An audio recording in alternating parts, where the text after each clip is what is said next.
Welcome and thanks for joining us. My guests today are Juliana Vida. She's the Group Vice President and Chief Strategy Advisor for Public Sector at Splunk, and Jeremy Reese is the Global Vice President for Public Sector at Splunk. Well, it's good to have you both with us. And let's begin with talking about the larger area of digital transformation, because in many ways they were forced into transformation by the pandemic. Agencies did a lot of extra work they might not have done, previously in the past year and a half or so. So what did Splunk do to help all of that? Of course, everyone talks about the pandemic now in terms of there were a lot of horrible things, of course, that are still happening, but a lot of positive things. And I would say from a Splunk perspective, it's been really good to have been able to help our customers secure what matters, because as many opportunities that were opened with this digital transformation during the pandemic and all the additional distance learning and healthcare, there were also, as we know, many threats, increasing threats, more complex threats that are affecting not just agencies, but across agencies, across the entire citizenry. So being able to help agencies secure what matters for their own organizations and for us as citizens has really been one of the bright spots. And I would say the best example, or a really good example, is the US Census Bureau. Now, the Census Bureau, as we all know, has been delivering the census every 10 years for about 200 years or so. This was the first year in 2020 that they did it for the first time digitally. Thankfully, they had already planned for that. They had already decided to make the investments in digital transformation and some modernized technologies so that when the census came around, if you recall, nobody came to your door, with a clipboard asking you questions this year, or nothing came in the mail. Or maybe it did, but you could have done it digitally. Well, if they hadn't made those investments early on, that could not have happened. And as it happened and the pandemic came along, there wouldn't have been people coming to the door. So the first thing was they had done this transformation and modernization, but where we were able to help them specifically was in their Security Operations Center. Imagine all that data that's collected and correlated to help us decide where to build schools, where to put hospitals, where the law enforcement resources should go. Imagine if that data weren't secure, and if there were, bad actors out there trying to get at that data. Imagine the havoc that they could have wreaked. So where we were able to help them identify potential vulnerabilities, get ahead of those, be proactive instead of reactive. I think that's one of the strongest examples of truly helping an agency deliver services to the United States, to all of us as citizens, in a way that we're really proud of and really happy to have been a part of. It was incredibly exciting, Tom. We saw a lot of innovation. As you said, this was a catalyst moment for us. And as Juliana said, we saw opportunities to work with our customers to secure what mattered. We also saw opportunities to ensure resilience. So there were lots of new systems being built. There were lots of new capabilities being delivered to the palm and the pocket that previously had required in-person attendance. So we saw, for instance, in one of the University of California hospital systems, information delivered digitally that previously, as Juliana said with the census, had to come delivered by a doctor or delivered in paper form. And it was incredibly exciting to see how our customers wanted to make sure that they could deliver that digital experience and deliver it flawlessly, whether that meant upping their game from an authentication and authorization standpoint, or whether that meant just building those applications more quickly than they ever had before. And that was really exciting to be a part of. Yeah, so in many ways the pandemic was a forcing function, but it was a lot less forceful for agencies that had laid the groundwork anyway for digital transformation, sounds like. Exactly. And it sounds like the data protection and the data platform is kind of an important piece of this whole idea of transformation. Yeah, absolutely, because as we all know, again, as people that just live in this world, the amount of data that we all are creating on our own as individuals and as agencies are creating and as organizations are creating, it's gotten way beyond any human capacity to manage, to figure out where is all this data coming from, who owns it, how do I get my hands on it, how do we protect it, what data is valuable, what data isn't valuable. Just think about your own personal life and trying to keep track of, was it a text, was it a Slack, was it an email, was it and just multiply that by millions and millions and millions, of petabytes per day. And it's just not possible to manage that kind of data avalanche, we'll call it, without leveraging a robust analytics platform. Splunk is one of them. And not only is it just collecting data, but making it useful from end to end, having visibility across the entire ecosystem of data. Because that's the world, every decision, every problem, every issue that we face, moving into the future is going to be resolved and answered by leveraging data. And a robust platform is really the only way to manage that. I guess in many ways you have the challenge of helping people not only with their data, but with their metadata, because the metadata is not inconsiderable when you have that much data. You make a great point. I mean, sometimes we don't even know what we're looking for. As Juliana said, I heard a statistic recently that 90% of the data in the world was actually created in the last 2 years. So what did we think 3 years ago versus what do we think today in the moment facing a pandemic and the fallout from that pandemic? Those are two very different things. So if we had planned 3 years ago for a world that existed today that was like today, we'd be fine. But of course, we didn't plan for that because we didn't know what was coming. So an agency, a customer of Splunk has to be able to go back retroactively and look through the data they collected 3 years ago with today's eyes. And that's what a data platform really enables a customer to do. Almost what you'd call the long context of events and happenings, and I guess in cybersecurity or in the data programmatically related as well. And so the other piece of modern transformation besides the data platform is the cloud. And so today our theme is healthcare, today in the Cloud Exchange. And so you have this idea of the ecosystem, that is a cloud instance, or more than one cloud, maybe a hybrid cloud instance, and the data platform. And so what are some best practices for building that health ecosystem using these elements, these resources? Well, first of all, when we're talking about anything complex like this data ecosystem, cloud ecosystem, technology is moving so fast that a lot of a lot of American citizens as individuals, agencies, organizations are having a hard time keeping up. And that's with one cloud. So imagine now we're in this world of the hybrid cloud, the hybrid multi-cloud, and people are saying, well, what does it mean and how do we manage it? Well, I think that we've started talking with our customers about it's not just what technology you use, but you've got to have a strategy behind it, because there is so much at risk to get this wrong, and there's money that's put, there are investments that are made, there's workforce shifts that are happening, there are puts and takes that happen within an agency and across agencies. So having a plan in place before just saying, we're going to go to cloud and we're going to flip a switch and all of our data is now going to be in a different place, not really the way to go. And I like to use analogies, Tom, and because I think we need to reach out to people who haven't really been involved in technology their whole lives so that they can be part of this transformation. And I think the recent the news over the summer from the Nationals baseball team, did a major transformation.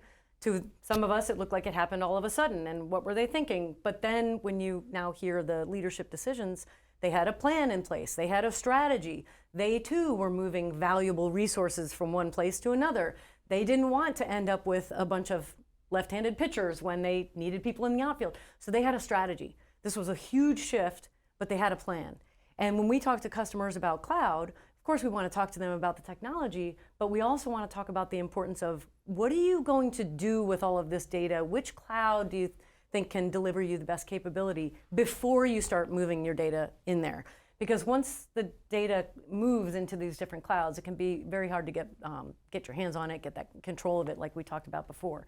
So for healthcare, for any other specific capability or service that the government provides, having that strategy in place first, and then looking at which partners can help see across all the different cloud environments and help manage the data across different environments is really the key. Otherwise, it could just be more chaos, but in a different place. And we talk a lot about a concept we call observability. How do you make sure that the thing you deployed is working the way you thought it would when you deployed it?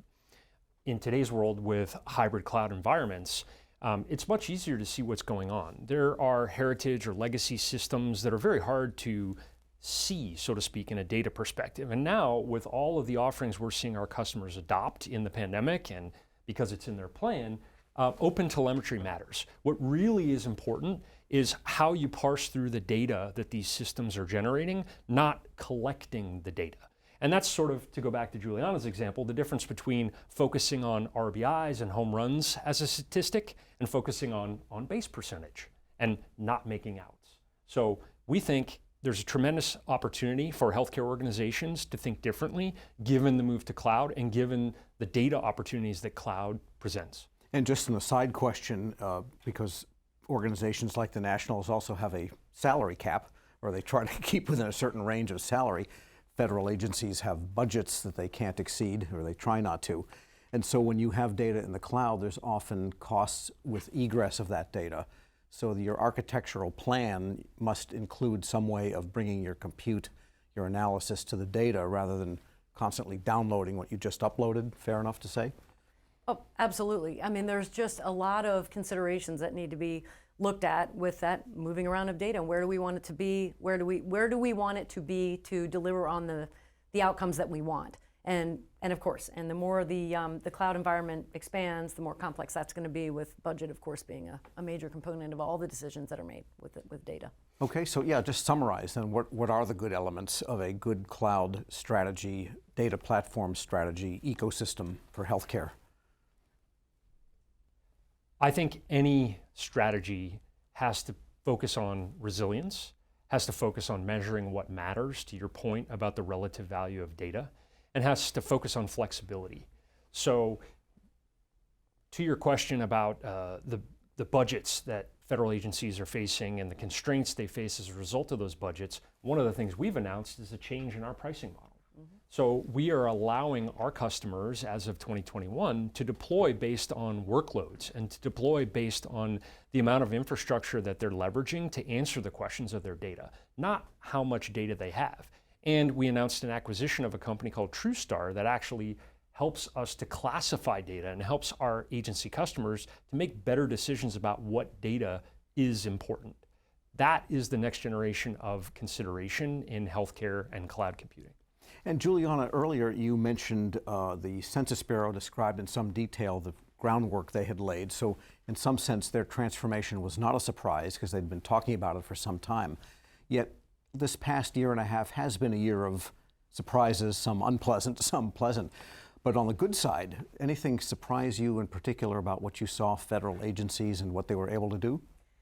Absolutely, and that's what keeps us, it's what excites us every day to see more of these positive stories and things that people are using with data.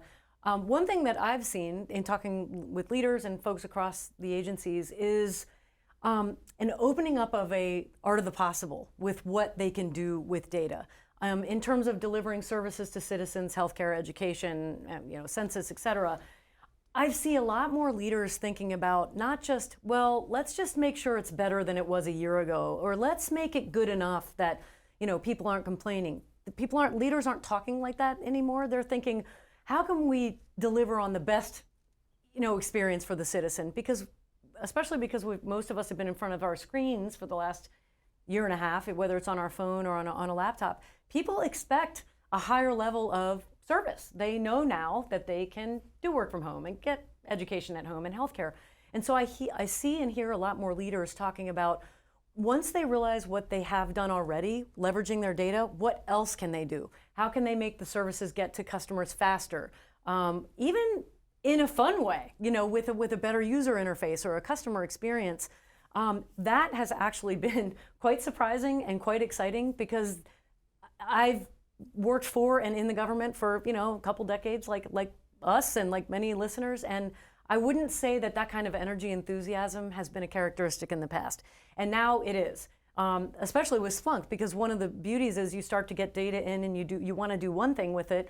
Let's say build a modern security operations center, and then you realize, oh my gosh, we can also make our hiring system more effective. We can predict the performance of people in the military by looking at data. And there's so many other things that can be done with data once people start realizing the benefits. And to me, that has been the most exciting and the most surprising. It's incredibly fun living in this town. We know how hard everybody works, as Juliana said, but the creativity in the face of so many personal challenges has been inspiring. I mean, people are really innovating in their work while they are figuring out how to live their lives a totally different way. And I guess good stewardship of data can really come in handy in a practical way, talking about the theme of transformation in the healthcare area when people were getting stimulus payments and all kinds of programs launched by Congress in response to the pandemic. None of those could have happened, and they had their flaws and they had their rough edges because of the speed involved, but nevertheless, in general, that money was delivered because agencies were decent stewards of data, wasn't it? Yeah, I think that, and to your point, there were the delivery of the funds and things that were helping citizens just stay alive, keep their families alive, keep them healthy. Of course, that also ushered in a whole new problem, or we have more visibility into this problem of fraud. When there's something valuable, there's always someone who wants to steal it. And so what we've helped our customers see is not only how do we get these resources to citizens, but how do we keep bad guys from getting their hands on more of them? It has been a real eye-opener to see the amount of fraud that's out there. But again, leveraging data, you can get ahead of that, predict it, put barriers around it, risk mitigation, measures that can be put in place to keep the fraud from getting worse. So there's always this balance of delivering great things, managing an ever-expanding threat landscape. And that all has to be done through data, because that's where all this activity is taking place, at the data layer, not in the, I'm going to hand you a paper check, Jeremy, and here's your relief check. So it's been, again, I think we sound like a broken record, but it's been exciting, challenging, all of that, to see our customers just take more advantage of the data that they have at their disposal, and also look a little bit deeper into how do we keep the bad things from happening while we're delivering these great services to the people that deserve them. Sure, I guess a major piece of this work is to understand what the anomalies should be, and then you can program that into your data and analytics, and therefore prevent fraud when the anomalies start to show up in the data. That's the kind of thing I think you mean. Mm-hmm. That's absolutely right. And just the speed at which we can enable that to be done is tremendous. It's really compelling to see people use things like behavioral analytics or system analytics through observability to do more with less. To your point earlier about budgets, we're not adding people, we're not adding systems, but we're using the people and the systems we have so much more effectively this year than ever before. And just briefly, what about the issue of the fact that the data stores that you've been describing often come from multiple sources, as you mentioned, and therefore they're presented or formatted differently? What are just briefly strategies for normalizing all of that so that you can realize the value of what's in the data itself and getting through all the shell of it?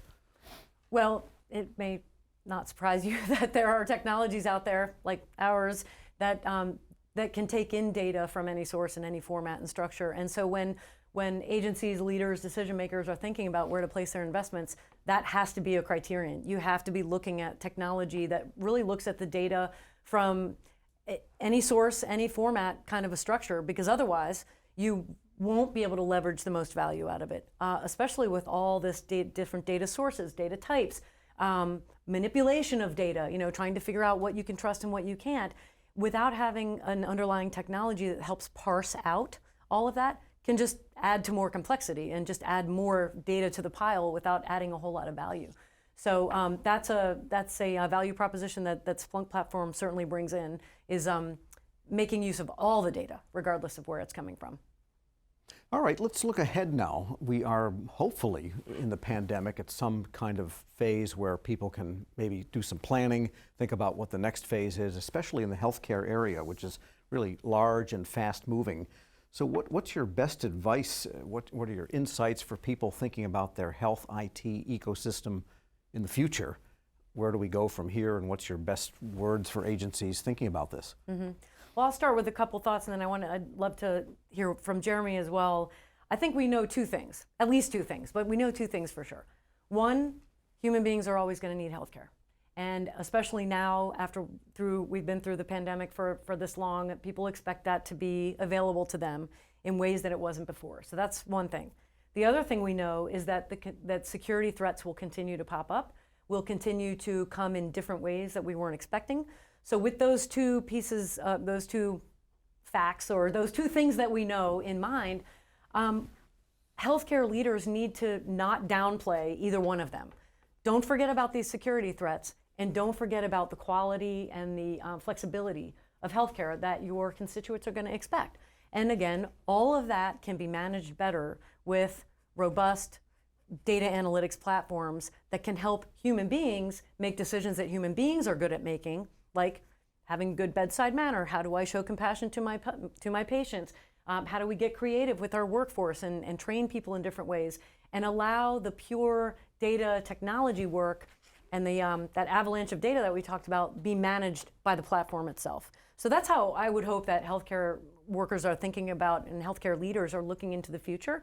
These things that we've learned in the pandemic aren't likely to go away, and we're not likely to go back to paper charts and moving paper from pile to pile. It's just those are going to be things of the past real quickly if they're not already. As Juliana has articulated so eloquently, we believe the plan matters, we believe the people matter, and we believe you should be able to experiment and try new things. Mm-hmm. So we think it's critical to have a data platform that you put to use for your people so you can execute against your plan. All right, and in developing some of these applications, the data platform becomes the place upon which you work this logic. Maybe talk about a little bit about some of the technologies, or more the strategies and techniques, I should say, for developing these kinds of analytic applications against what you know is a really big and powerful data store, but it's a latent thing until you have those applications. So Splunk has in itself, in the data platform, different products, different capabilities that deliver different outcomes for a customer. So there's a security SIM. There are SOAR, security orchestration, automation response tools. There is observability that can allow you to have visibility across data, not just in our platform, but in other clouds, for example. But then we also have an open architecture that allows for other people to develop on top of Splunk. And that's, quite frankly, that's one of our, that's been around since the majority of time Splunk has been around, and we allow people to build applications on top of what Splunk has already built and what the community builds as well. So it's like it's a crowdsourcing kind of effort with protocols in place and with security in place and oversight. But that's really where a lot of the beauty comes for a lot of our users, is that they can leverage what already exists in the platform and then build something customized on top of it. That must be encouraging that the federal government has a law and policy now favoring data through the implementation of chief data officers and data strategies and so forth. That must be encouraging for people thinking about this type of innovation. It's an incredibly exciting time because we have a president who understands the importance of technology, and we have an administration that is asking our agencies to put data to use and put data to use securely. And those are all things that we think we can help our customers with in this moment. And the other piece sort of mitigating in favor of transformation is now we have real money for the first time in about 10 years in the Technology Modernization Fund. And I think agencies beyond that are even being encouraged to develop their own revolving funds, because that's part of the law too, which no one has really taken advantage of. Now there's the impetus behind that. So that must be something good for transformation. Exactly. I think for anybody who's been in the government or around the government, I used to have a deputy CIO role for an agency level, and constantly we were fighting against, well, can't do this, can't buy that technology, can't innovate, usually because of the budget, or we don't have the authority, or we don't have the workforce. And now all of that is shifting. And now, like you said, there is the money, and it's real money. It's real money in any, by any stretch across any agency in the government. And agencies are taking advantage of it. Some are not, I think, because this is a big change. Since when has there been, a delivery of, here's an opportunity to get all this cash, to make a technology investment. So it's new, it's a little bit, it's being tried and tested, but that money is real, and it can do a lot of really great things for agencies that want to transform. Then Jeremy already mentioned the legislation, and the support from the administration. That's an important signal because it affects not just the IT shops, not just the office of the CIO, but mission area, for the DoD, warfighters, for NASA, securing space stations and satellites, et cetera, et cetera. So this is like a coming together of all of these wishes that government leaders have always had. I wish I had more money, I wish I had the authority, and now this is an opportunity that might not come around again for a long time, if ever. And so we're trying to help our customers seize that opportunity and do what they've been wanting to do for a really long time, get those plans off the shelf and put them into execution with the support that's coming from the government. And I would even take it a step further, is with this kind of money available for transformation, they can finally start to move in a tangible way toward the operational expense model, where instead of worrying about your next hardware investment and your next storage array investment and your next mainframe processor investment, you can have your data, that's your raw material, and then your factory for producing applications and analytics, your people, your programming, becomes something that is much more predictable in terms of cost. And then you've got that real factory of innovation, maybe self-igniting. We've seen customers pivot to buying as a service, and it's really exciting because they're aligning outcomes with their purchases. It doesn't matter in the case of space exploration how we get to space. We're buying, as a government, a seat on a mission to space, firm fixed price. That is really, really exciting. All right, I want to thank today's guests. Great discussion. Juliana Vida is the Group Vice President and Chief Strategy Advisor for Public Sector at Splunk, and Jeremy Reese is the Global Vice President for Public Sector at Splunk. I'm your moderator, Tom Temin. You're listening to Federal News Network. Now let me send everyone back to the studio for more on the Cloud Exchange.